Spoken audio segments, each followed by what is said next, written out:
Mr. Robert Kyagulanyi. Mic check, 1, 2. 1, 2, check. It's a pleasure to have you. Good evening.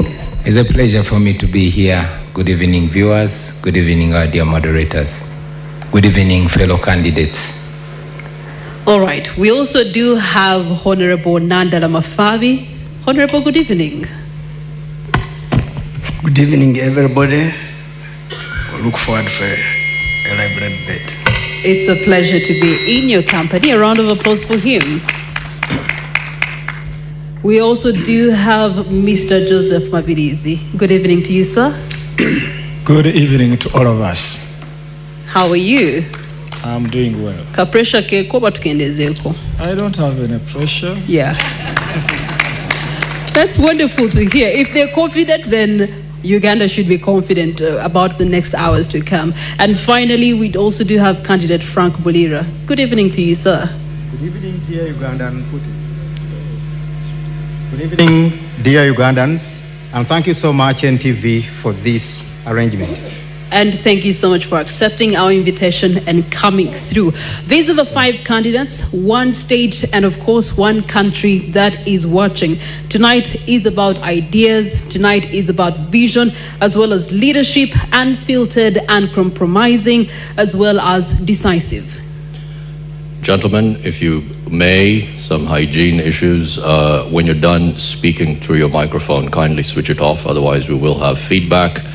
And moving on, the focus tonight is on issues that are shaping the future of this nation. We have infrastructure, ICT and innovation, finance and national development, not forgetting health.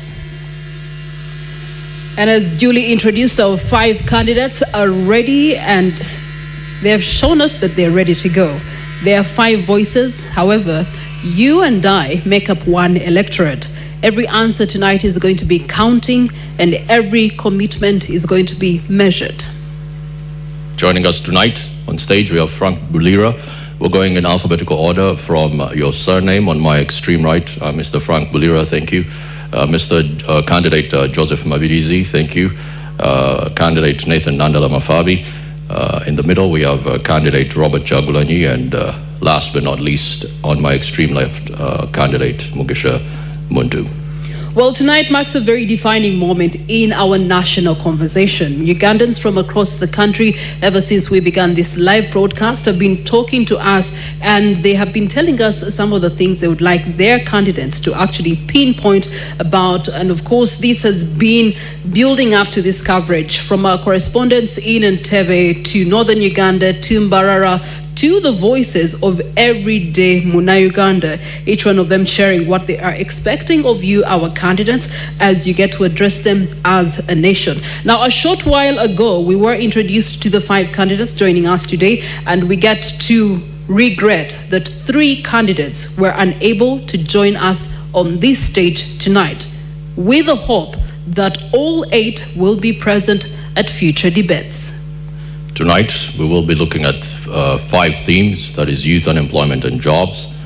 2 is security, governance and justice. 3, technology and the future of work. 4, infrastructure development and the health sector. And 5, finance and economic development. And as the word presidential debate does say it, each candidate has 4 minutes for your introduction. Each candidate has 4 minutes and 30 seconds allowed to close your submission to every address under everything that we're going to be discussing tonight. And 1 minute will be awarded to you, and maybe 45 seconds to give your closing remarks when the night is done and dusted.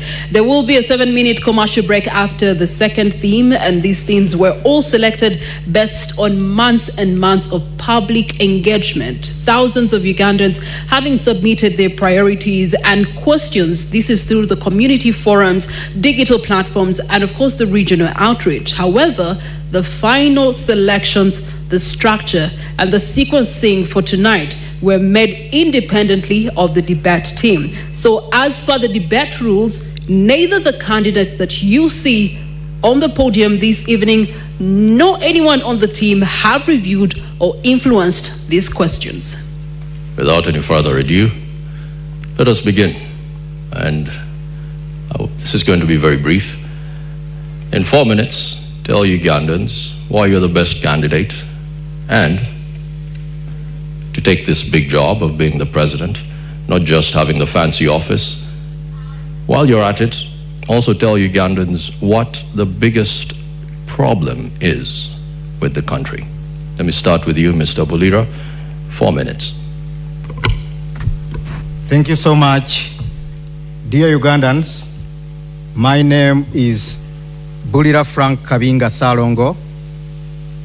I'm the presidential flag bearer for the Revolutionary People's Party, a party which merged with the Uganda Federal Democratic Organization, which was led by the late Dr. Aggrey Kiyingi. I'm here in the footsteps of the late fighter Dr. Aggrey Kiyingi, in the footsteps of our forefathers who fought for federalism, the Nkwangas, the Andrew Takome Kairas, the Dr. Paul Kawanga Semogereres, the retired Colonel Dr. Kiza Besiges. I'm in this race not just to contest ceremoniously. I'm here to contest and deliver our opposition to State House. It has been a process of over 4 decades, and I think this coming election is going to close up each and everything. This is the time that we need to shape our country. There are only 2 big problems of our country, Uganda. Number 1 problem is Mr. Museveni. The second problem is the system of governance. That is why, as the Revolutionary People's Party, we are looking at federalism. Federalism is the way to go, and it is our core.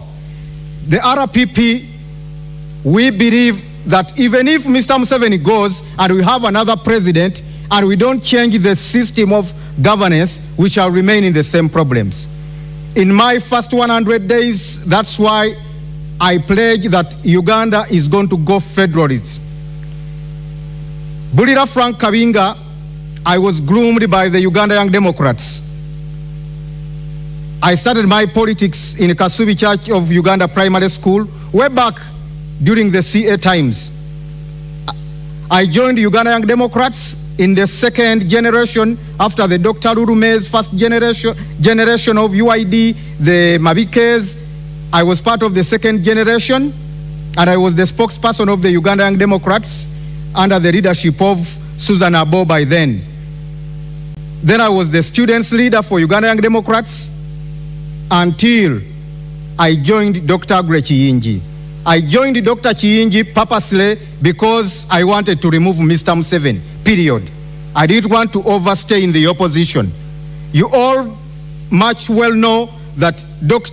Aggrey Kiyingi was standing in the true path of changing this country. In fact, if Dr. Kiyingi or Dr. Besigye had been in this race, I wouldn't have contested, because they are the only 2 people who had solutions to changing this government, who were focused on removing Mr. Museveni and with realistic solutions. We have done enough politicking, and it is now time to remove Mr. Museveni. That is why I also argue my fellow candidates, fellow contestants, if they are really genuinely looking at removing Mr. Museveni first, to join me, and we remove Mr. Museveni. We shall sort other issues regarding parties and our aspirations after removing Mr. Museveni after 15th January. So I'm here, dear Ugandans, presenting myself as your next president come 2026. My campaign was derailed. As you know, Dr. Kiyingi, he was living miles away from Uganda, but he was the most feared man. Mr. Museveni feared Dr. Kiyingi more than opposition leaders sleeping in Kampala and Wakiso. You know that.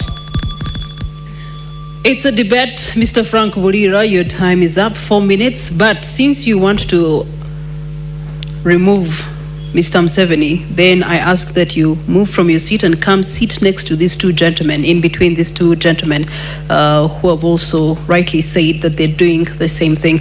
Please stand up and come and sit in between the general and the one who's promising a new Uganda. Though I'm number one, It is okay. We shall decide on 15th. Thank you very much. Each candidate being reminded you have 4 minutes for your introduction. And now we move to the second candidate, Candidate Joseph Mabirizi. Good evening once again. My name is Elton Joseph Mabirizi Salongo from Conservative Party, the party which has outlived generations. In CP, we have the uniqueness that we stand for. Number one, it's about the governance, which requires fabrication to come up with something new which can fit in the generation we live in. We stand for regional governments, and when we talk about regional governments, many people will ask, what do you mean exactly? We have 16 regions of Uganda, and those 16 regions must have small governments where they share power with the central government. Uganda is like a sinking boat in an ocean. Without coming up with regional governments, we would have done nothing, even if we elect any other leader. So regional governments, this is where power is shared, resources, responsibilities are shared with the central government. And when you come up with such a government, you would have dealt away with so many problems of Uganda that we are facing today. For example, the problem we are facing where all authority belongs to one person, where security is just in central government, where taxes are collected and just go into a small group of people to govern that. So there is a great need to institute a regional governments to ease service delivery, at the same time creating a lot of jobs, which is a problem that we are facing today, but also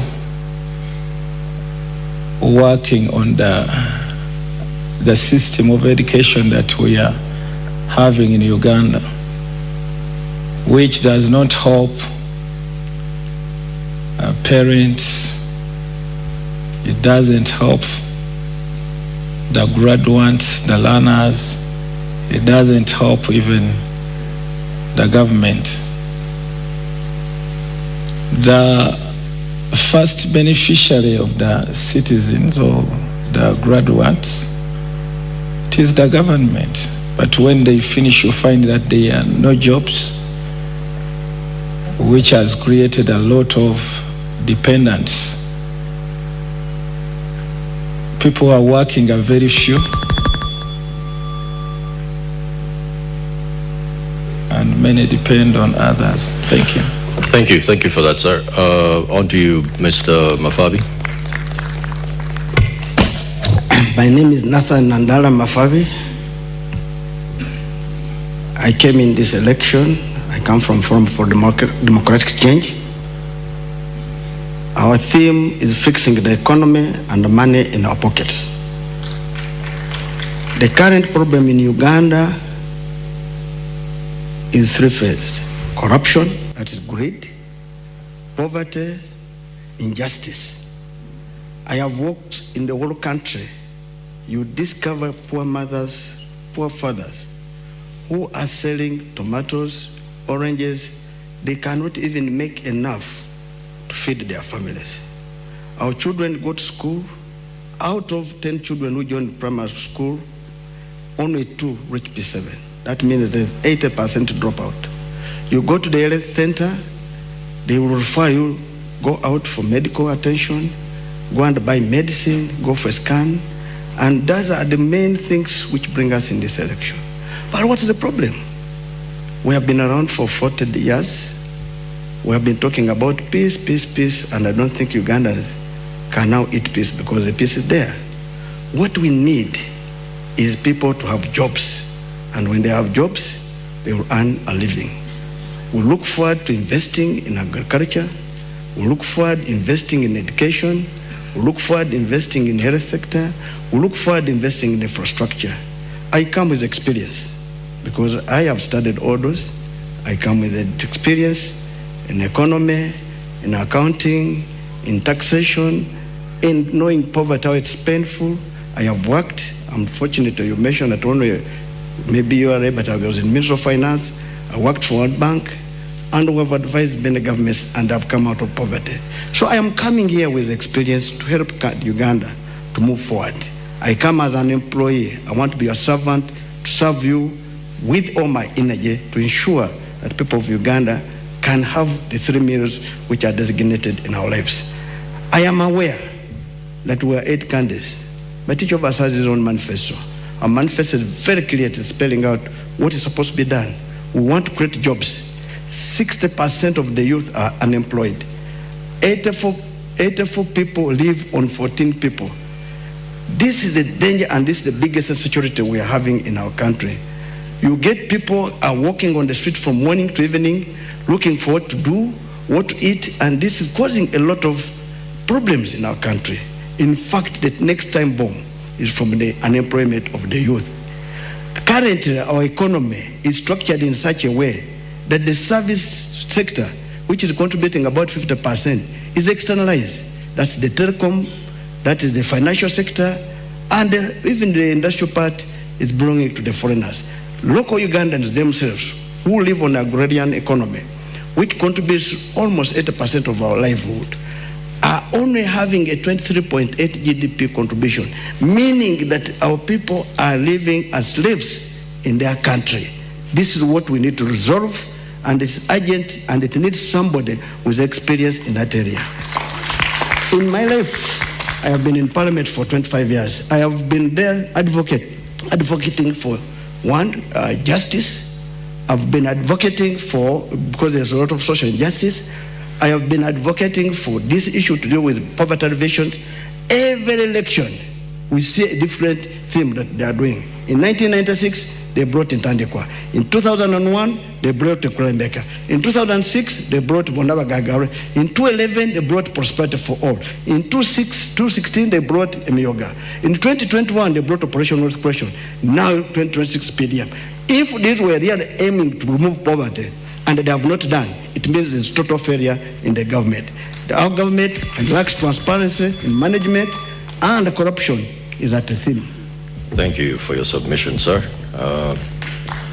Let's move on to candidate Robert Juggling. Thank you very much, dear distinguished moderators, honorable colleagues with whom I'm running for the noble responsibility of leading our nation, ladies and gentlemen present here, and those watching us from afar. I am humbled to be here contesting to lead our country, and it's great pleasure and honor to be representing the common people of our country.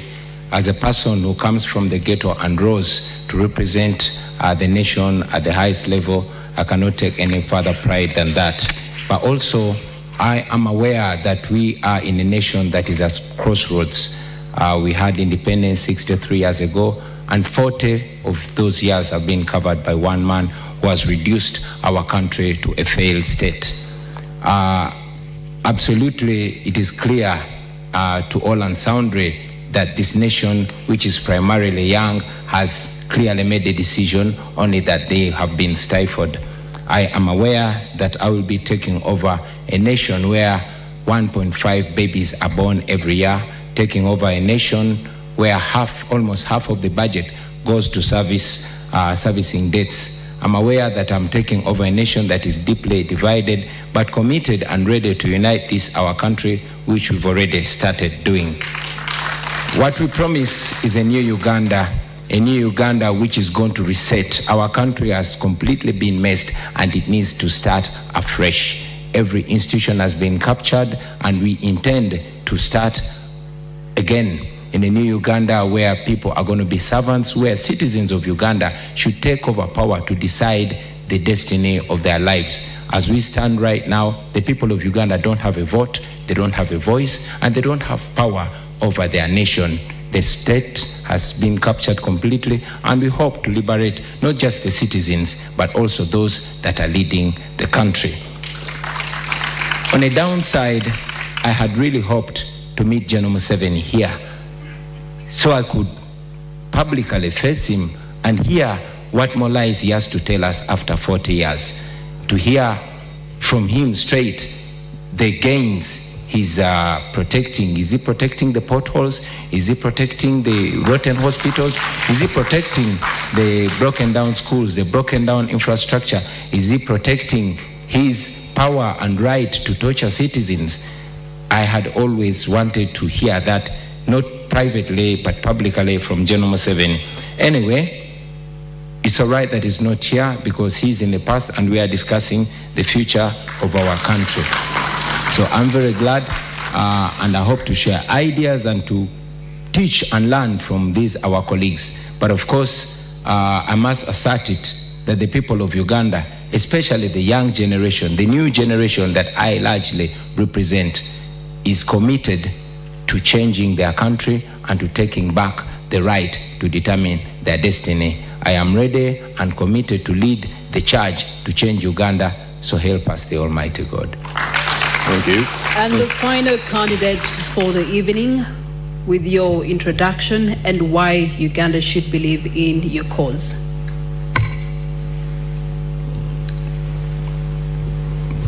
Thank you, dear moderators. Let me take this opportunity again to thank all the Ugandan citizens who are seated in this room and those who are watching us. I'm called Gregory Mugisha Muntu Oyera. I hold the flag for Alliance for National Transformation, whose mantra is values-driven leadership. We entered this race very well knowing the state of our country. For 63 years, we've been in a vicious cycle. General Museveni being the 9th president, regime after regime, promises are made, promises are never fulfilled. And we reached a point where we believe that there must be something up there that causes leaders to get up there in spite of the promises that they do make. What makes them drunk to a point where they lose direction, they don't fulfill promises, they trample on citizens, and unfortunately, at this point in time, we have not even had the experience where one leader hands over power to another. That's sad. Some of us had hoped that we would see the breaking out of that vicious cycle. Where we are heading, we are not so sure whether that will be or not. We keep on struggling. We hope that we'll see that at some point. We've been moving around the country now for about 2 months. The state of our people is quite frightening. Joblessness, the levels of joblessness of the youth, the depth of poverty that you read on the faces of the people and even what they express. The lack of drugs in hospitals, government hospitals, and very well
Hello everyone, thank you for following up on our weekly factory.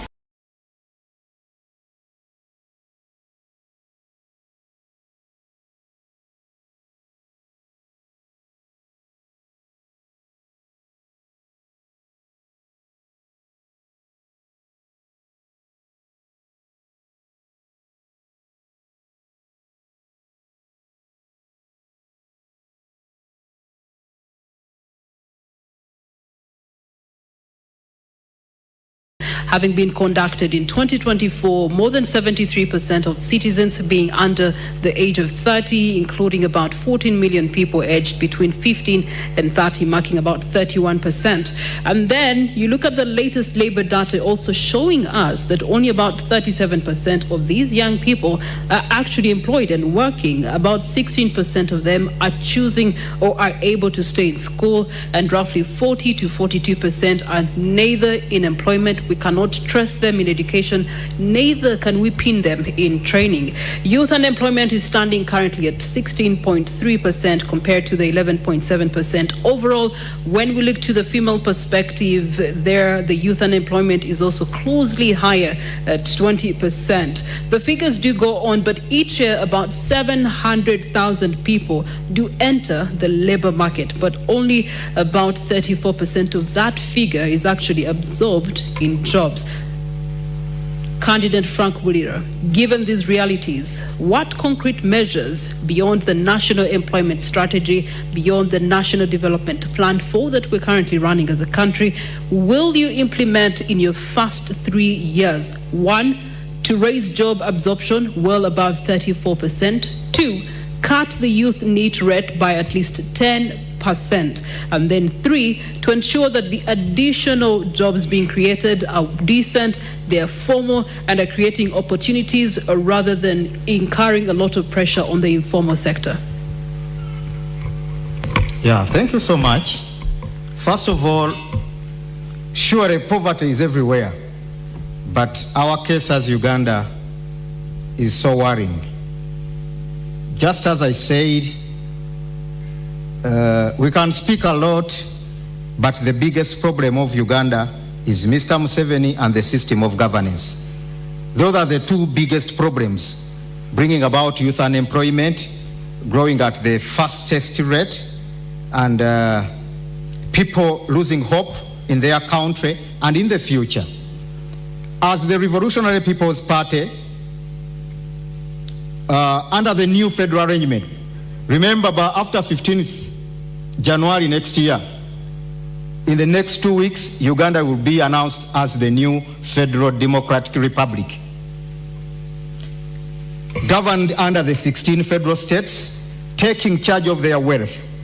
The Revolutionary People's Party is going to take the jobs closer to the people, where they stay. Gone are the days when everyone has to come to Kampala looking for jobs. People going to kneel before Mr. Museveni to get survival, including ministers, public servants. You have to meet Mr. Museveni in order to survive, in order for your child to be given a bursary. The federal arrangement is going to take back the jobs in the areas, the 16 proposed federal states making up Uganda. First of all, we are going to introduce the Federal Economic Empowerment Program. The Federal Economic Empowerment Program is going to replace these failed Bonabagagawales, parish development models, which are just enriching NRM cadres and RDCs, swindling taxpayers' money, the Operation Welfare Creations, just helping soldiers to build more mansions and build arcades. They are all going to be scrapped, and the Federal Empowerment, Economic Empowerment Program is going to look at the Ugandans in Sebei are going to be placed in the cement factories, where you even have truck drivers who are Chinese, in Kaserem, in Kapchora. Mr. Bulira, can you name one country that's operating a federal system? UAE, German. Which ones of those are over just under 63 years? God said about UAE and its background. There was a time when Uganda was far ahead of UAE. You remember that one time Idi Amin Dada gave food aid to UAE when the current president was the father of the current Sheikh Al Maktoum. He gave UAE food aid, plus the little soil UAE has. It was taken from here and mixed with the sand. UAE, every tree in UAE and grass has to be irrigated in order to live for a day. I worry, but it is the capital city of the world right now. Uganda would be so far better if we had gone federal. I worry you might not know that much about federalism, because the best example, according to you, the United States of America, which is operating on a federal system. From the federal system, you go down to the state system. Then from the state system, you go down to municipals. So I worry that you want to implement something that you're not very savvy with. That is according to you. No, this is the biggest economy in the world. So if you're to give an example, at least let's go with one that has... I give the example of UAE because it's the country I know most. The king of Dubai is my good friend Sheikh Al Maktoum, and the president of UAE, Sheikh Nayan. So it is a live example. My second home is in UAE. I've admired a lot from UAE under their arrangement, whereby you don't need to go to Sharjah when you are in Abu Dhabi to get a service. Everything is in a different is well catered for in a particular federal state or province. Provinces are competing. When Abu Dhabi builds a big skyscraper, Dubai will bring Burj Khalifa. When Al Alain does this, in the end, the country ends up developing. In Nigeria, you don't need to go to, if you are in Lagos, you are contented. You don't need to go to Abuja. You don't need to go to Kumasi. So, Kumasi is in Ghana, but thank you. You have run out of time. Thank you, Mr. Bulira. As you can imagine, it is going to be a very heated conversation, and if I do jump in, my credentials might permit me to do that. On to the next candidate. Let's look at Mr. Joseph Mavidizi. Quick question, Mr. Mavidizi. Are you familiar with the Malabo Declaration?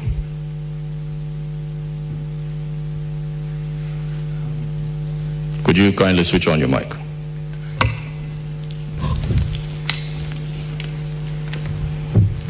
Are you familiar with the Malabo Declaration? So many declarations has been done. That is a yes or no question, so sir. Which one do you mean exactly? Malabo Declaration, Africa Union. Are you familiar with the Abuja Declaration? Which one in particular? Because several of them, there are several which has been done. Do you know how to check the status of your PRN on Airtel Money? Step 1. Dial star.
So, I told the person who contacted me that let me hope you are taking me into a debate, not something like questioning you, then you answer this, someone asks another question to take you off.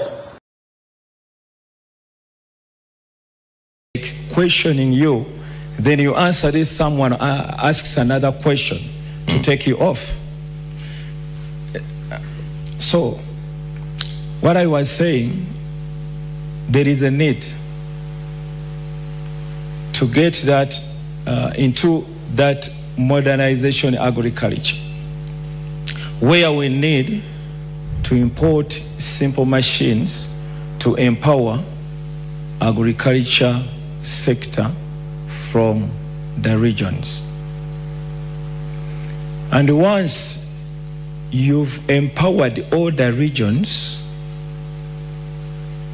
having shared the power, responsibility, where the regions, they are also responsible for collecting taxes, and after collection of taxes, they only give 40% to the central government. Then 60% remains in the region. So the regional governments, they are responsible to institute and put into practice what fits their region according to agriculture. So it will be the responsibility of the regions sitting and deciding. Even what the declaration aimed at may be less. Each region will decide according to the need of that region. That's what we call shared power. It's not about only one person dictating that things should move in this direction or the other direction. That will be the responsibility of the regional governments. Makes sense. Thank you. All right, as we dig on, be reminded that our first theme of the night is youth unemployment and economic reset. This is where we'd like to turn to Honorable Robert Chagoranyi Sentamu, one who has quite a large youth following. These are young boys and girls who need technical skills that are primarily scarce in our country right now. We look to training, we look to education, vocational education, and we also look to tertiary education that is still by and large weak.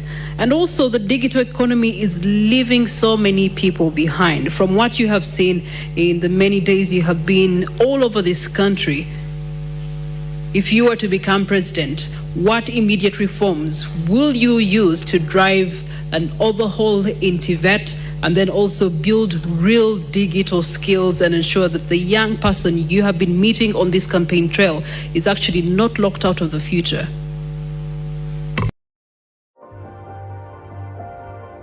My skin is my identity.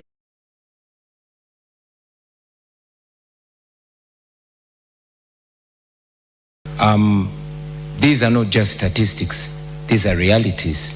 These are people. We've been there, and in every urban town we've reached, you've seen hundreds of young people that show up, that are desperate, they're strong, they're talented, they want to work, but these are young people that have been failed by a system.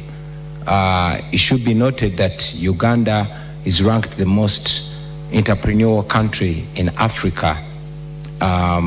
However, the young people are being failed because 70% of the small businesses that are started do not live to complete one full year.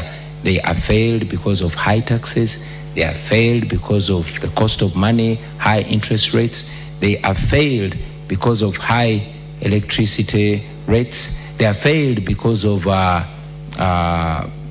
high transportation, and this comes because of the broken down transport infrastructure. As a national unity platform in the new Uganda, we have a plan of establishing 10 million jobs. Here we're going to do this by leveraging the tourism sector. As you know, Uganda is immensely gifted. We're going to leverage the manufacturing sector, and most importantly, the creative industry. Now, having come from the creative industry, I know the potential of the creative industry. Uganda is equally as talented as Nigeria, or even more talented. But looking at the Nigeria's creative industry, it is almost outcompeting the oil industry. In fact, they call it the new oil, because it is largely seen as even more engaging and more incorporating of young people, of the ordinary citizen, than the oil sector. Now, our plan is as follows. First, we want to empower and support the small, medium enterprises and the cottage industries. Now, for the benefit of our voters out there, cottage industries are the small scale industries, mainly in homesteads, that are majoring in production. These, we must understand, looking at the growing economies of the world, these have been the unsung heroes of these growing economies. China, India, Brazil, name it. So, looking at these examples, we think it can be a benefit in Uganda. I'm looking at areas, especially these that are near borders, like Arua, like Chisoro, like Kabale. If they are supported, they could boost even production, and they could even boost export, looking at production of textiles. When you say supported, what does that mean? Supported means cutting down, reducing the cost of doing business, reducing the power costs, reducing the cost of money, reducing the interest rates, investing in transport infrastructure. This would make it easier for them, and it could boost them. Also, it's important to mention that in this line, we want to boost production. In our manifesto, we presented our school feeding program, where the government is going to be feeding children at school. Now, the people that are going to be supplying these foodstuffs are going to be the ordinary citizens, and in the new Uganda, the government will work with the parent teachers associations, the PTA, to ensure that they identify not only the most vulnerable, but also the most trusted and competent suppliers, the eggs, the wheat, the rice, the flour, to feed the children. This way, we're going to be able to support even the small producers, the women, and the ordinary people out there. We believe that this is not only going to boost education, but it's going to help in youth unemployment. We also intend to modernize our skills development. Your time is spent, but I'm going to allow you a minute. You have made recognition of manufacturing and tourism. These are high level in terms of strategic for any presidential candidate. Leaders have been describing it as Uganda's economic growth. However, there's one structural problem that still hinders both sectors right now, and that is unreliable power supply and high electricity costs. What's your solution? Well, the high electricity costs can be renegotiated. As government, we can go as far as renegotiating with Bujagali to ensure that the power comes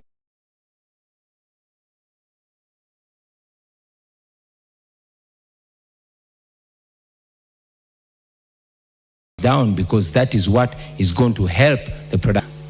As low as 3,500 shillings a day. Now, I was in Parliament in 2019, and we passed the minimum wage bill. Unfortunately, General Museveni refused to sign it. Now, we are going to reintroduce it in a new Uganda, and I will sign it because I will be president.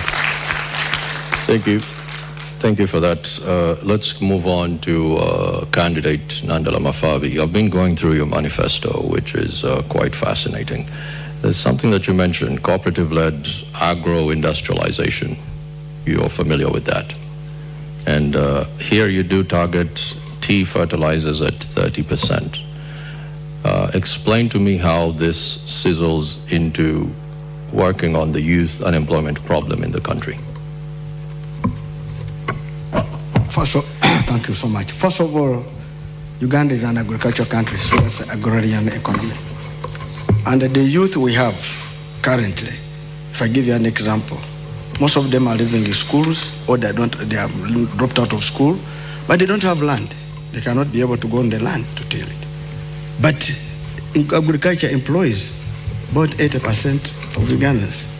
Now, as a government, which should be serious government, should ensure that Ugandan citizens are employed. We're looking at skilling the youth, and we skill them in what you have. For example, we skill them in agriculture, we skill them in construction, we skill them even in ICT. Now, if you skill them in agriculture, that means you are trying to modernize agriculture. And if you're going to modernize agriculture, this youth will be employed in those sectors. I can tell you agriculture can go ahead to employ the biggest number of people. What do you do there? You produce what we call agro-processing. And if you go for agro-processing, those are industries and related industries. And when you bring agro-processing, the youth who have studied or who have not even unskilled ones, but you can skill them, will go and work in agro-processing. And that's creating jobs. And I can assure you the biggest now where we can create jobs currently is in agro-processing, in the agriculture. And Uganda has an advantage. As I said, God has given us the best weather. You can grow anything. Now, for example, here we used to have 4 cash crops. And the cash crop meant where we used to get cash. That was coffee, cotton, tea, and tobacco. And the cotton you are raising, it is called, the cotton is called white gold. Now, what does you talked about tea. The tea is called magnetic money. Now, the tea, you see, right now as we speak, the soils which have been growing tea have been taken to do other things. But why we're talking about fertilizers, you need to boost that land to grow more tea. And currently, even the tea which they are growing, there's a lot of debt which they have not paid farmers. And the farmers are getting discouraged. A good government should not make farmers get discouraged. What should be there should be a mechanism whereby if there's overproduction, you have stores, that is called silos. You must be the one, be the catalyst leading the marketing processes. You must be the one even trying to call incubator industries, whereby you can create an industry and hand over. I'll give an example. I didn't fear. Total Uganda, which was, I think, an international policy, they came with a policy of saying younger dealers. What they did, they would give a young man or young lady a petrol station to run, but they would give him fuel to run that petrol station. They would be deducting the margins, but leaving him or some money. Give him a period of about 3 years. They say you must exit, so that they bring another new dealer. And the purpose was to train them how to manage business. Many of them got out and have built their own petrol station. They're up there. If government of Uganda did the same, to do incubation like that, whereby we pattern, even with the private sector. Another example I can give in the next way. If a company employs disabled people, it gets the tax deductions from all this tax. If government of Uganda wants the youth to be employed, they will be employed. How?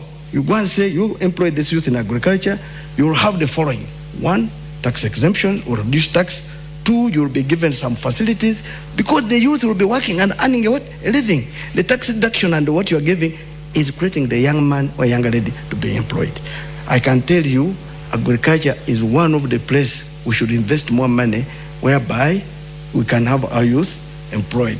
You talked about. I know you're running out of time. I just want you to touch on this, right? Having worked for the World Bank, Rwanda does a very good job in Nyungwe with the tea processing.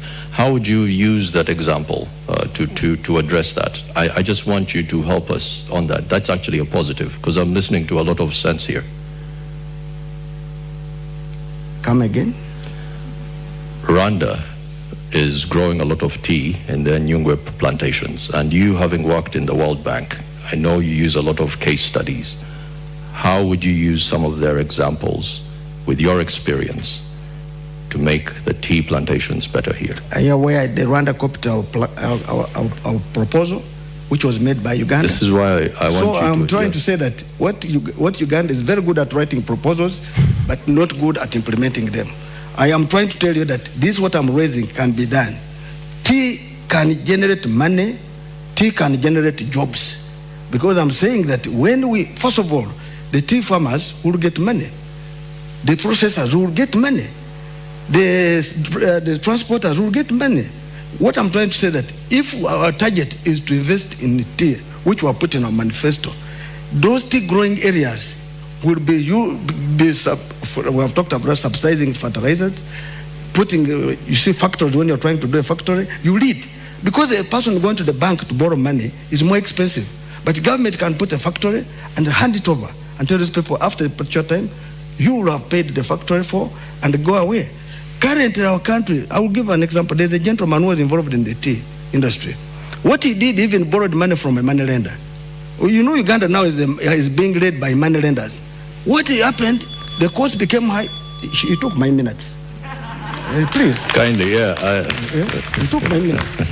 Listen to me. So, when he could not pay, of course, there was a lot of loss.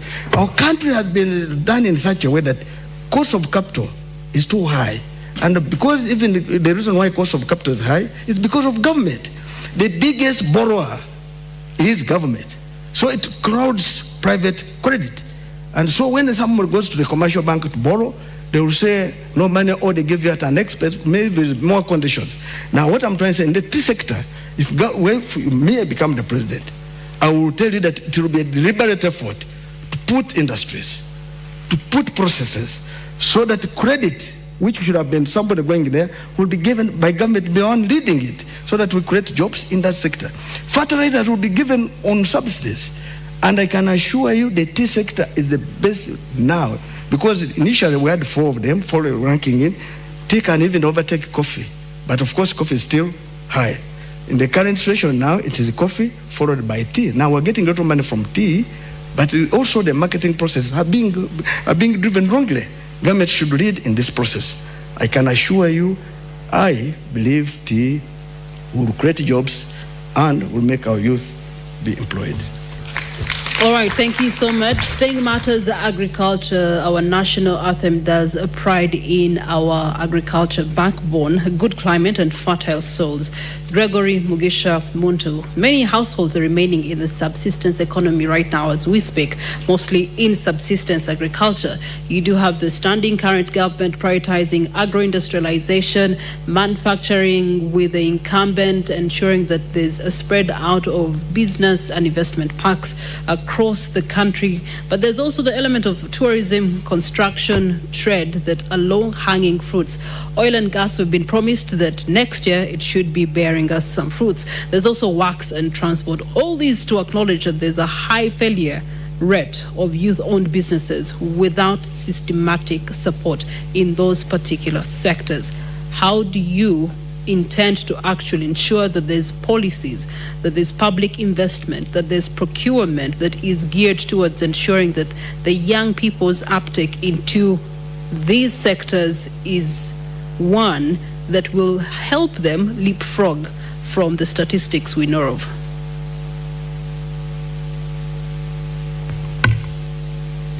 The measure of development of any country must be reflected in the development of the people first and foremost.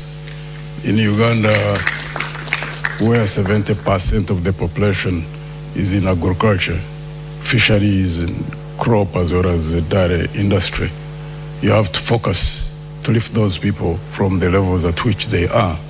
And one of the things which is absolutely sad right now is that there was a total breakdown of extension services, and also credit is very expensive. Other than PDM, which is touted all over the place, which is only 1 million, it cannot help farmers who want to invest. One, raising money for quality seeds, buying fertilizer in areas where you find that soils have got depleted, and then buying pesticides for spraying of crops, and also the use of machinery, either tractors or ox plows. That requires capital, and most of these peasants don't have access to capital, and our cooperative unions were literally broken down. It is very amazing that there is actually one fund. It is small, it's not big, the Agricultural Credit Facility, which is given by Bank of Uganda through commercial banks. In the 74 districts where I've gone, I have asked in about 8. It's only in one district of Nwaya where only 2 people raised their hands who were aware of such existence of such a fund.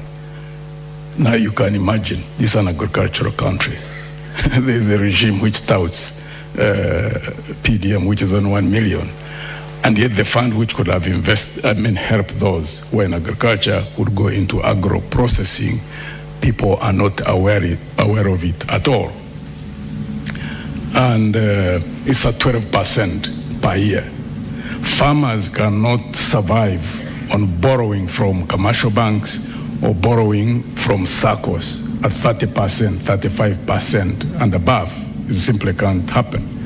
And therefore we propose to increase agricultural credit and expand it and sensitize people, and also ensure that we either direct or working with the private sector to establish tractor hire services in areas where they still have large chunks of land. That is only in Lango, Chacholi, Teso, where you find peasants who still have, or subsistence farmers who still have about 10, 15, 20 acres. Now the other areas where people are still on about 1 acre, 2 acres. Kuka is acting up. An electrician is just a tap away. No water. We do connect. That's a totally different approach that will be used. And there also needs to be cheap credit in terms of low interest rate, long-term repayment period for agro-processing. Because agro-processing, once you establish industries successfully and expand them, they become a market for those who are in subsistence farming. And also in the area of tourism, low-hanging fruit. But Uganda is one of the countries in the region which doesn't advertise Uganda or market Uganda. I think the countries which aggressively market the countries is Tanzania, Kenya, and Rwanda. Uganda has entries about 1.2 million tourists who come in. Kenya, Tanzania has about 2.5. If Uganda was able to advertise itself, considering the beauty of this country and so many opportunities that there are in terms of tourism, and increase that rate from 1.2 to possibly about 5 million people, the employment and the levels of opportunity that there would be, those who would be expanding the beds in the country, those who would invest into cottage industries, because that would also be a market for agriculture and those who are agro-processing. If you get like 4 million tourists coming into this country, it would create a market for those, someone who is producing yogurt, someone who is growing carrots and cabbages, someone who is packing rice, someone who is all nature of things. Uganda has not, I think they are sleeping on the job when it comes to tourism. In that regard, this regime, it would be our intention to ensure that we fully exploit the area of tourism, because it's not called a low-hanging fruit for nothing, because investment doesn't take a long time.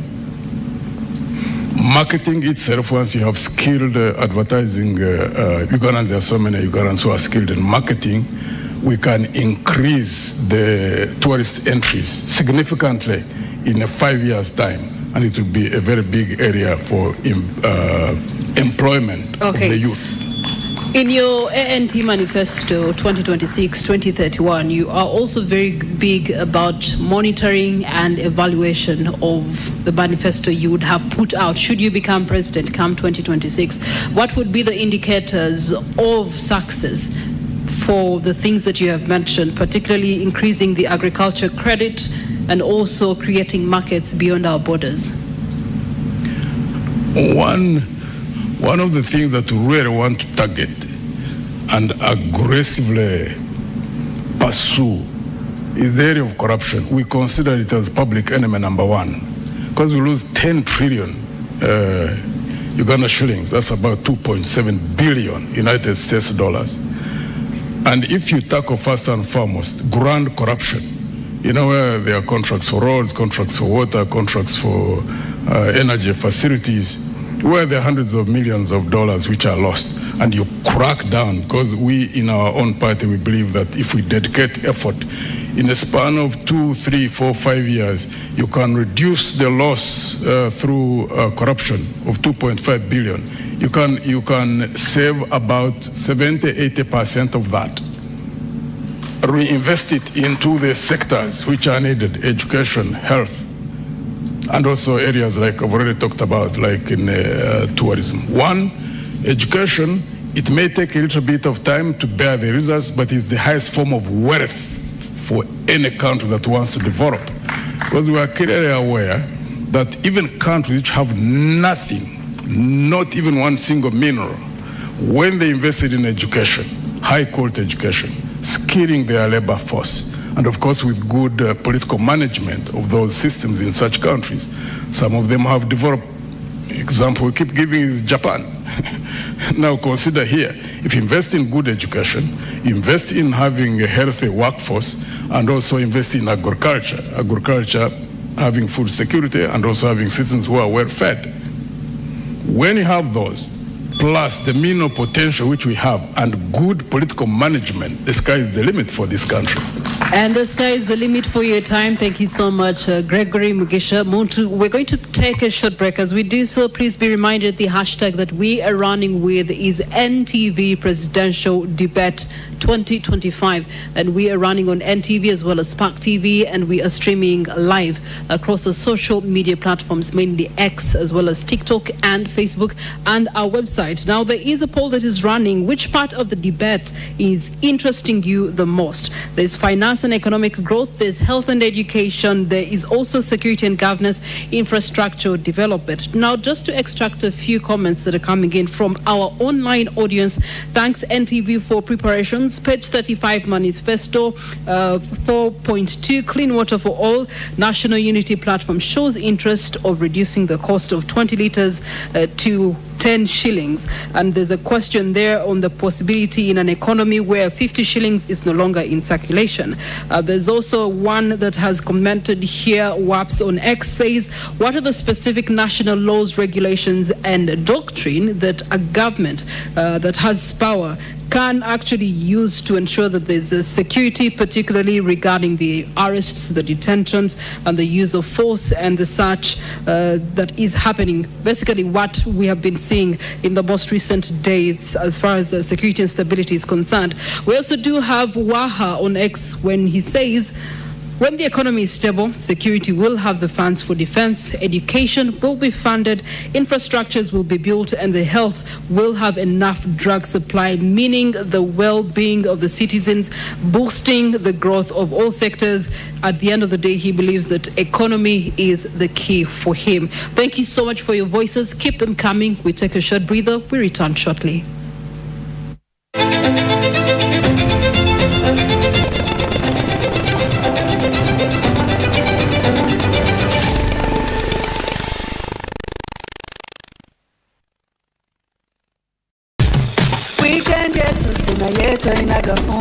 You got global. You got global. If you're having a celebration, you can order what you want. You can get what you need. You got it all. You got global. Download the app. Order with Global. Track it minute by minute until you receive it in minutes. Leo okutisatisa abantu tugenda kuba togenda kukuba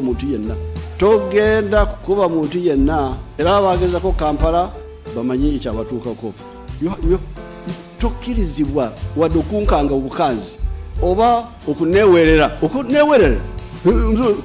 engeri gye balonda abantu abatalina makulu be bali eyo be balonda mu kalulu akayita ate abakulembeza abantu badde bayamba tekuli n'omu.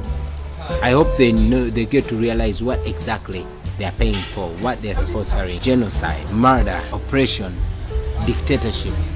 By this statement of the president, I actually think the president is now the patron of corruption in Uganda. Madam Speaker, if we don't take care of these boys and we think because they don't get pregnant, therefore they cannot be spoiled, we are not going to have responsible men leading homes. And therefore this government must invest now.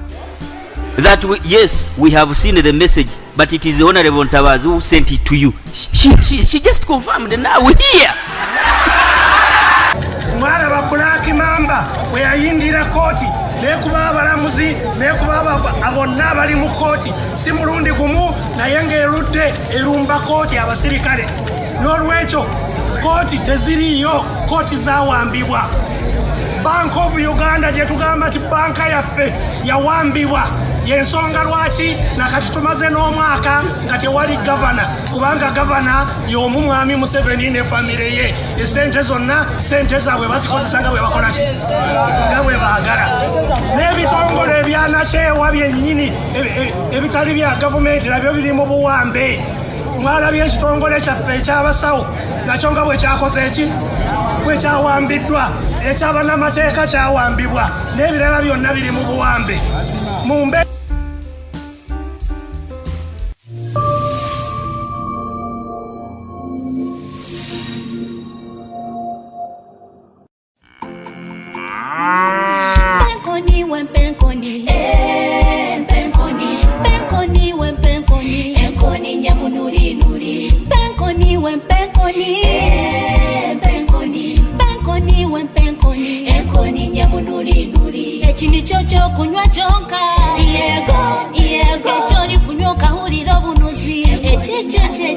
Tichiri kuleta hangover. Yego, wanywi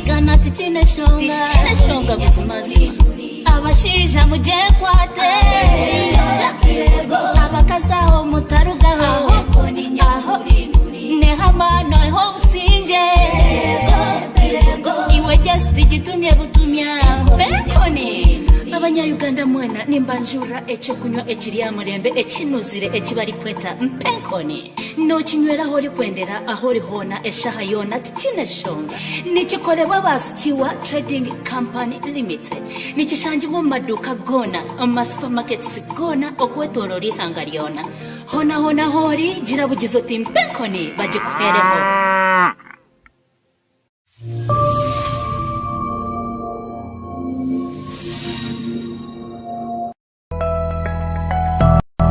Aha, leka nkwanjulire abamba Contractors Uganda Limited bano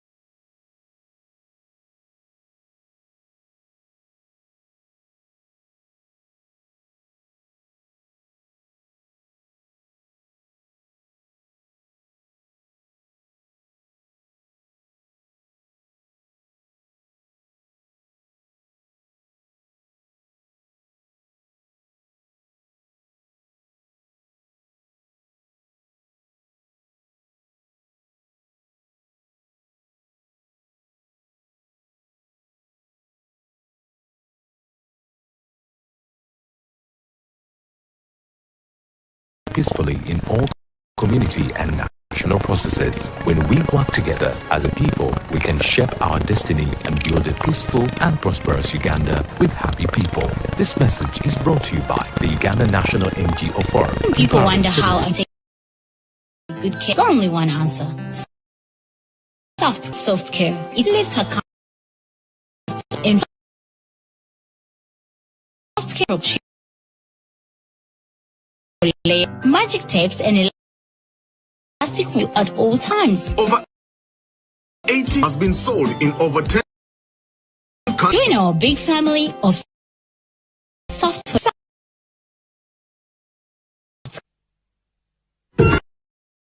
So many shades of excitement. Excitement vibe.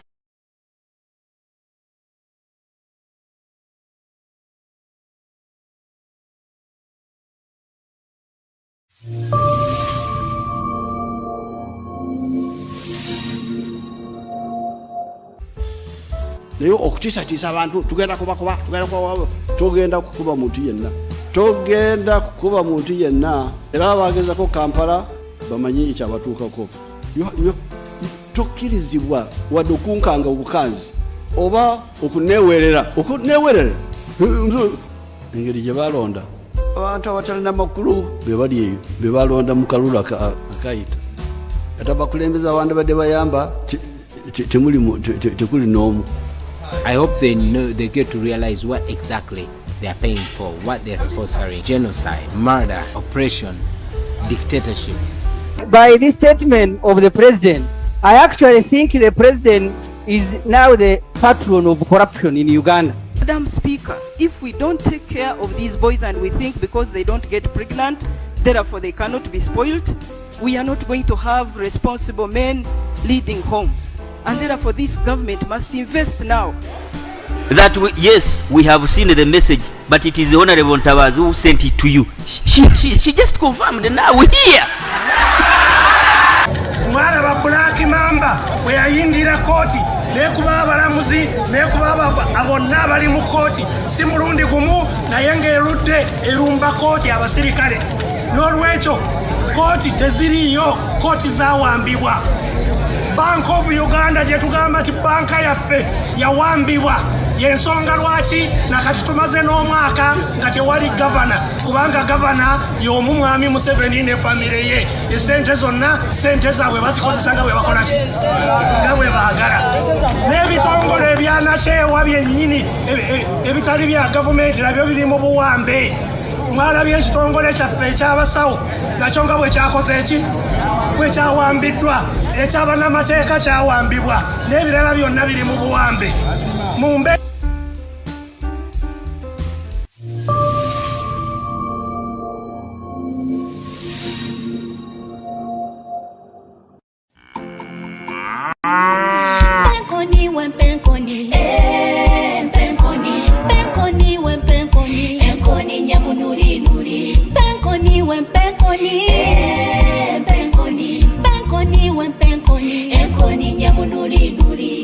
ekyo ky'okunywa kyonka ekyo oli kunywa okawulira obunuzi ekyo tikiri kuleeta hangova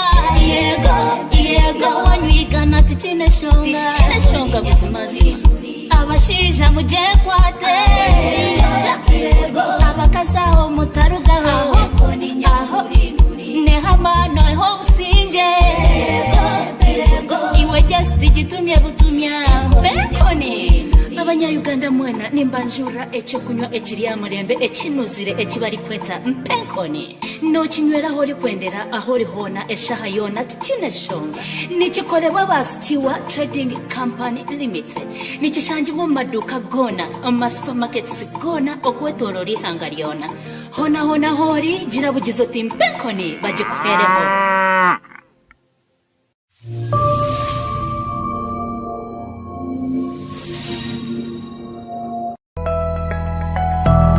Aha! Leka nkwanjulire abamba. Buy and drink any 300ml Mirinda, Pepsi, 7-Up, Mountain Dew, or Evervest. Check under the ground and stand a chance to win from drones, Noah's, cash, border borders, flat screens, and so much more. This promotion is valid for a limited time only. Terms and conditions apply.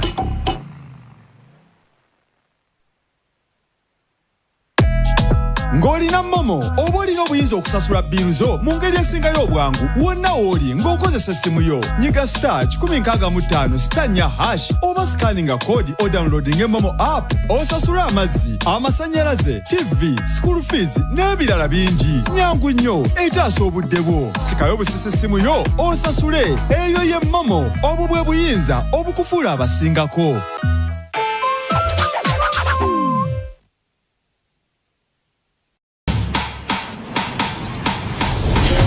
All the taste you want in a beer. Rich, silky, delicious, Guinness, smooth. Now with a daring new look. As bold and vibrant as you. Guinness Smooth. Make it yours.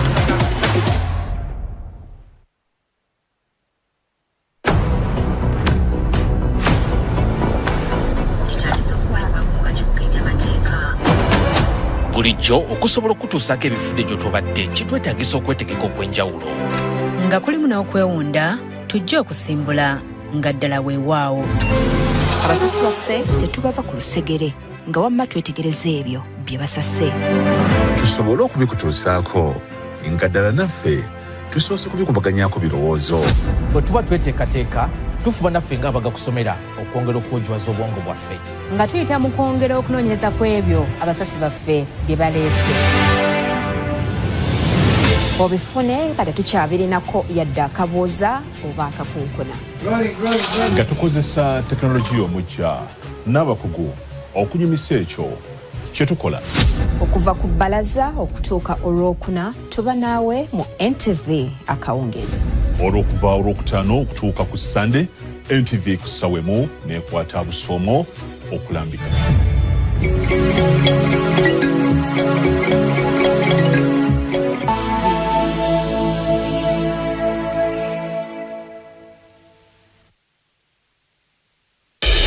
Uganda eyogera nga amaloboozi g'ebyobufuzi gasaanikidde buli wamu omulimu gwaffe gwa kuwuliriza n'okusengejja n'obwegendereza amazima gwe musingi ogutuwaniridde buli kyogerwa tukyekenneenya buli muwendo tusooka kuguwewula okuggyayo amakulu gaagwo okusukako ebyo byogerwa mu campaign tugenda kubatalaga ebitundu eby'enjawulo nga twekenneenya oba nga ddala enteekateeka za gavumenti zikyusa engeri abantu gye balondamu n'okutuukiriza ebyetaago by'ebitundu ebyo ng'atolekera akalulu ka 2026 buli katikiti kankizo buli bibalibwa bya nsonga awo weeweesigire omusasi waffe asukka waakoma ebifo ebironderwamu nga bigaddwa obululu nga bubaliddwa tusigala nga ffe emmeeza eyesigika okutuusaako ebyo ebitali mu kuteebereza olwo ne tukuwa amawulire nga bwe gabadde obutuufu bwago okumanya kwo n'okutegeera kwo kye kiruubirirwa kyaffe NTV News, the full story, the trusted voice,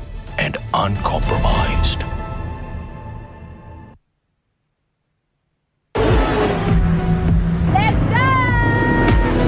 Welcome to NTV Travels, the ultimate travel destination for new and exciting destinations around Uganda, the Pearl of Africa. I feel like I am on the Titanic right now.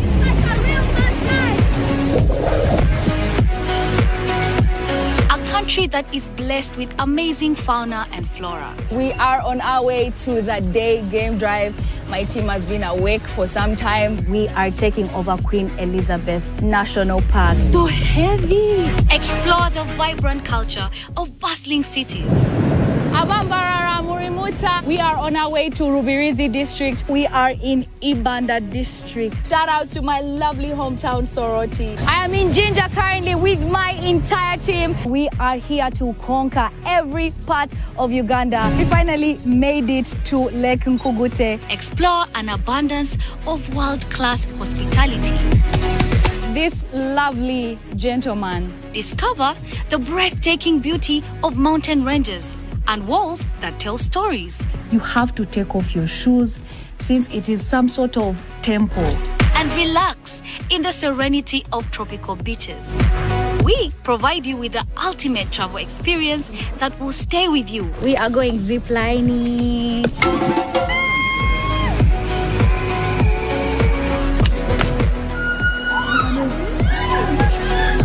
And if you are lucky, it will stay with you forever. You can only imagine. This is my first encounter with the Batwa people. So we are about to make some fire out of just sticks. Oh, lo, lo, lo, lo. So what are you waiting for? Pack your bags and join us on an odyssey of a lifetime. We are going somewhere. NTV travels on a lifetime journey through the Pearl of Africa.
Towards.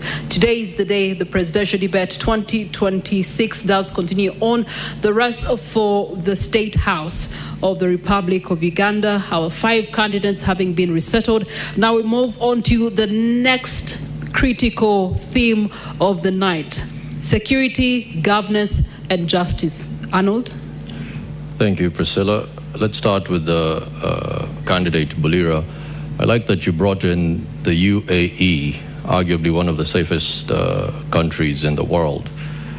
Let's look at some statistics. The Uganda Bureau of Statistics, the data does show that 61% of Ugandans feel safe walking alone. Only 61%. This is from the Uganda Bureau of Statistics. With such data, what would you implement to make sure that Ugandans feel safe and ultimately attract foreign direct investment to the country? Thank you. Yeah, thank you so much. Security is so important. It is so important that it can bring down a country. Insecurity can bring down a country within just 1 week. Under our new federal arrangement, we are going to put emphasis on building a more professional army. Professionalism in the security and military forces will curb the useless arrests. Having a decent and presentable army plus police and intelligence, and at the end, the country will be moving forward with other democracies. As the Revolutionary People's Party, we are looking at having a police and intelligence services that don't persecute or torture citizens, but rather help in building the country and bringing about sanity and following the Constitution of the Republic of Uganda. We are looking at strengthening community policing and improving the welfare plus training of our police force. In fact, the RPP is going to change the name of Uganda Police Force to Uganda Police Services. Police, it is supposed to be a service, like in other countries.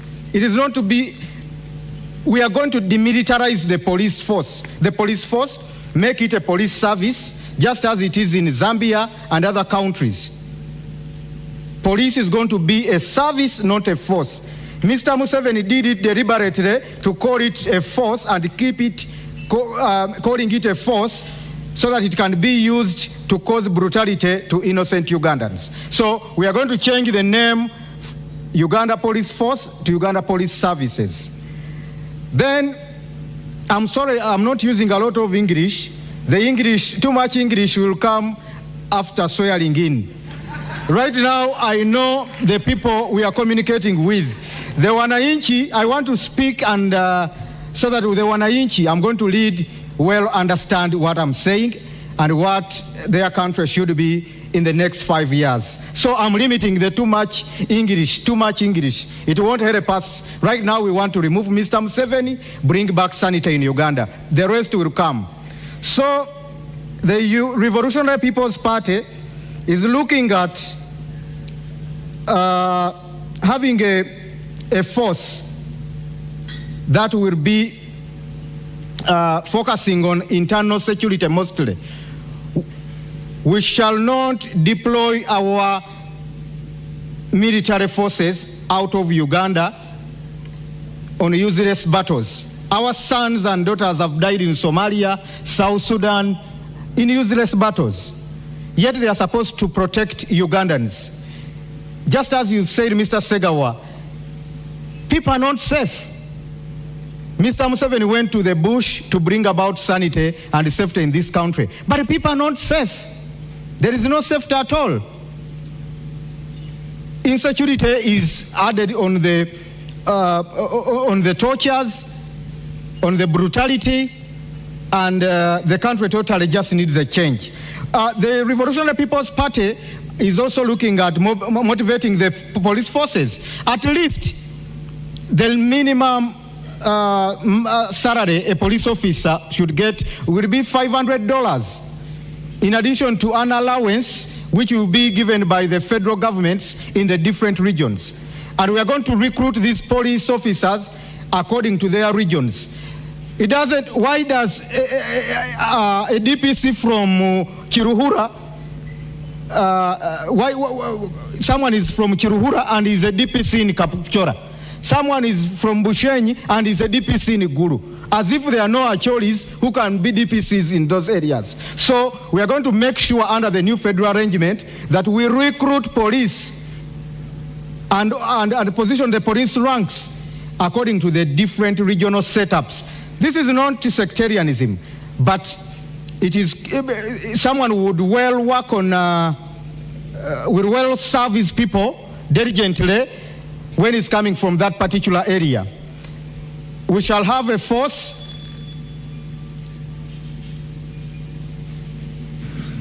All right, thank you so much. As we do continue to look to peace and security, candidate Gregory Mugisha Montu, you're one who has served with the forces, the Uganda People's Defense Forces.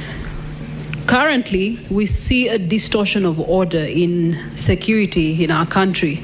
We do have, for example, the Uganda police right now that should be supporting the Electoral Commission in this election cycle. Not new to the eyes and ears of Ugandans. You have seen, and we have seen, deployment of the Uganda police forces as well as the UPDF. We have also seen incidences where the UPDF has captured some people, taken them to the basement, a duty and responsibility that falls primarily under law and order, which should be the mandate of the Uganda police. So we see a breakdown in the system and the dissemination of peace and security in our country. If you were to be elected president, how would you reinstate the rightful order? What's the rightful order anyway to begin with?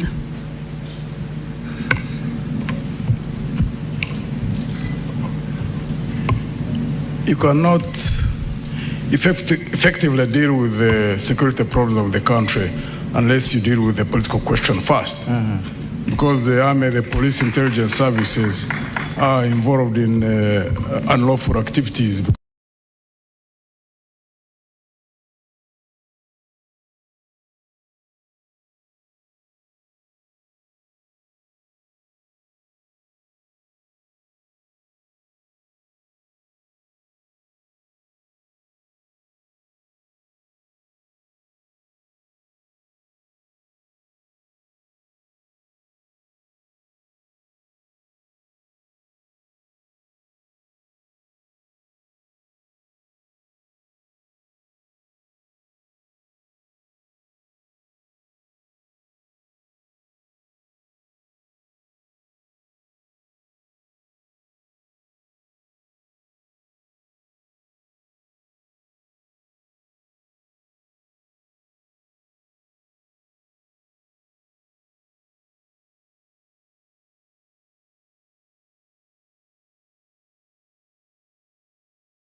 Effectively done that, clamp down on people because of the police and intelligence services maintaining control over the grievances of people. But normally it's an explosion. That's not the direction we should be moving towards.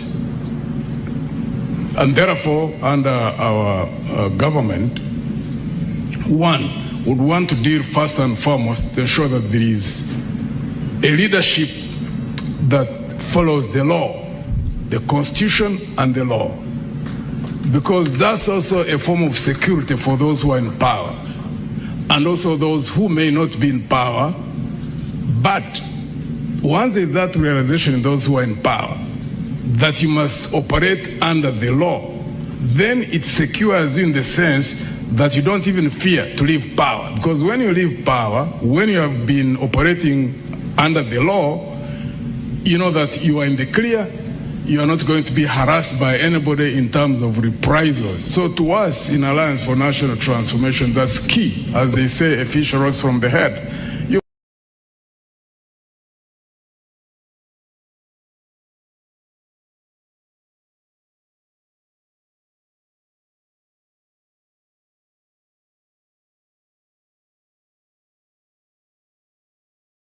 Effectively done that, clamp down on people because of the police and intelligence services maintaining control over the grievances.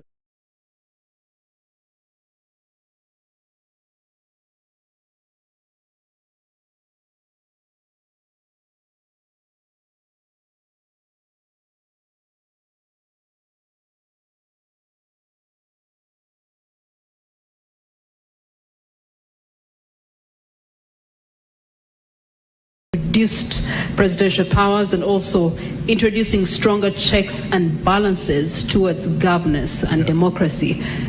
If we were to elect you as president on the 15th of January, how would you treat the current standing constitution as it is and the powers that it gives you as president on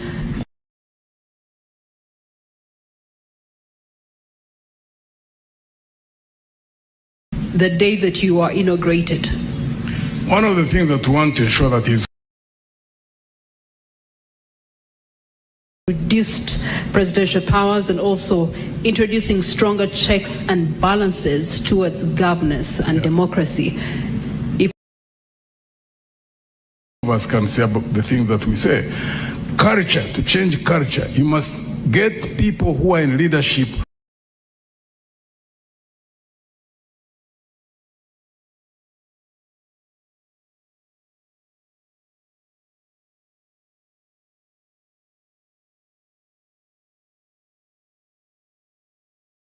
who are acting out of conviction. If you don't get people who are operating out of conviction, I mean, who can't market oneself? We've seen that happen.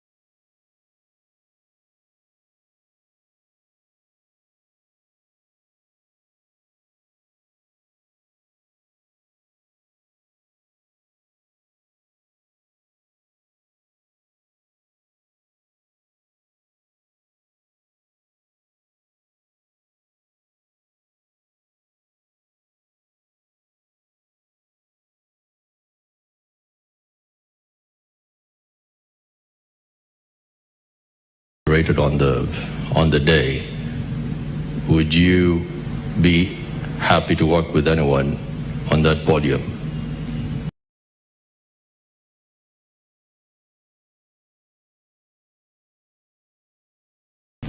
Yes. Okay. My question is, given that 14 to 17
naye okutiisatiisa abantu tugenda kubakuba togenda kukuba muntu yenna, togenda kukuba muntu yenna. Era abagezako Kampala bamanyi ekyabatuukako.